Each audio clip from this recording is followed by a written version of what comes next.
Hey, what's up everyone? Welcome back to the channel. Got a 2016 Dodge Journey, and really quick I'm going to show you how to check the transmission fluid without having to go to the dealership. Alright, for some of you may or may not know, but a lot of these newer Chrysler, Jeep, and Dodge vehicles, they went away with the transmission dipstick. And on this particular Dodge Journey, zoom my camera in down here by the air filter housing. You can see that little plug there says for dealer use only, and that's a cap on a filler tube, but as you see there's no dipstick. So I'm going to go ahead and pull this plug. Get your fingers down in here, and this just untwists. Let's go ahead and pull that off. And so I did a little research online, and I came across this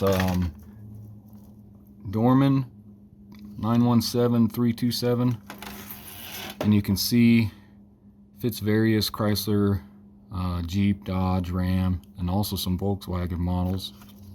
And essentially what it is pretty much transmission dipstick. And I think Advanced Auto Parts sells this. I got this one off Amazon. I'll put a link in the description so you can check it out. But it's only $21 on Amazon, and includes some paperwork with it, and then also 4 different charts to refer to. And zoom in my camera here. So it gives you a lot of the model years. You can see Dodge, Chrysler, Jeep, Journey right here. It's showing the 62E TE transmission, and it's saying to refer to chart C. And then this says 2011 to 2009, but I went to the Dorman website here, or you can scan this QR code, and it's an updated version of it, and it does show this model here, which is the 2016 Dodge Journey. And it says to refer to chart C. So what you do is you go to chart C, and you can see you got a bunch of different fluid temperature readings here, and then also your fluid level on this graph.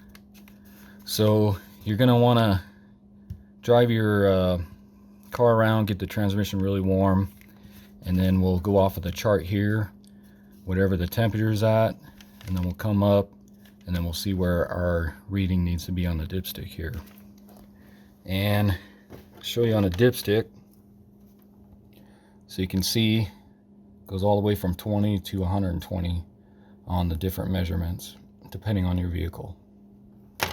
Alright, so since we already got our little cap or plug removed from the dipstick tube there, let's go ahead and start the engine. We'll check and see where our transmission temperature is at. And I already filled this one because it was low. I just thought I'd do the video afterwards. And on these Dodge Journeys, what you want to go with if you need to fill it up is some ATF plus 4. And you can see there on the bottom it says for use in mini Chrysler, Dodge, Plymouth, and Jeeps. So let's go ahead and get it started, and we'll check and see our readings. So go ahead and start the vehicle.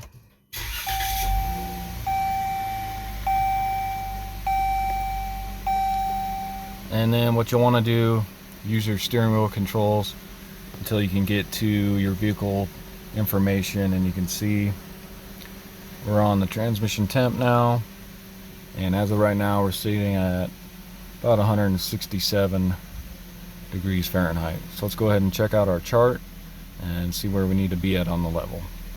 And so according to our chart here, we're right at 167. So we're going to be right in the middle here.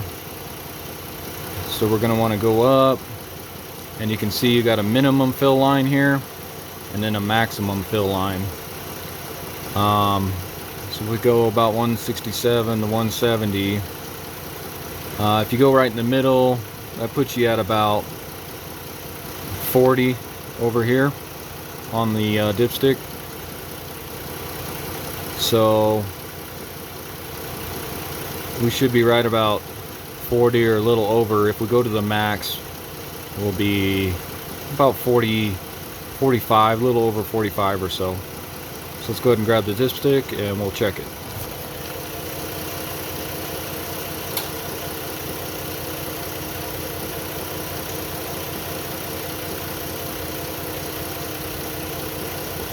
So go ahead and take a clean dipstick, stick it down in the tube there, and now this won't go all the way in. It only goes in about a quarter or so. So let's go ahead and stick it in until you feel it stop, and then go ahead and pull it back out, and come over here,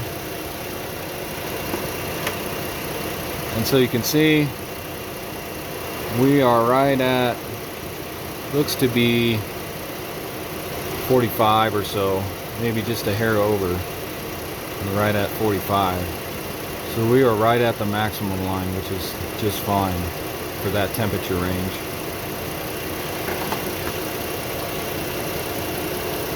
And then let's just go ahead and check one more time just to be safe.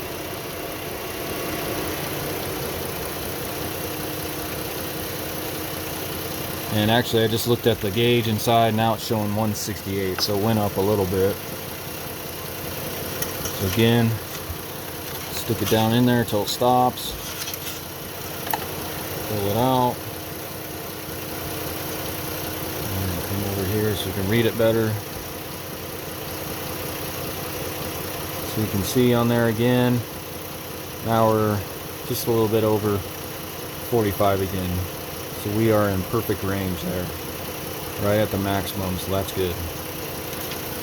So once your level's good, you can see now we increased a little bit up to 170. You can go ahead and shut the vehicle off. And with your vehicle off, you can go ahead and grab your cap here. And let's go ahead and stick this back on. Stick that down in there. And just twist that on. Alright, so that's pretty much going to do it for the video. It's as easy as that. Well worth the $21, especially if it's a vehicle that you plan on keeping. And then really quick, I just want to show you guys, so if you got a Dodge Journey that's leaking transmission fluid, this customer originally brought this to me because I put on new struts and sway bar links on the front. So if you're interested in that, check out that video. That'll show you how to do that.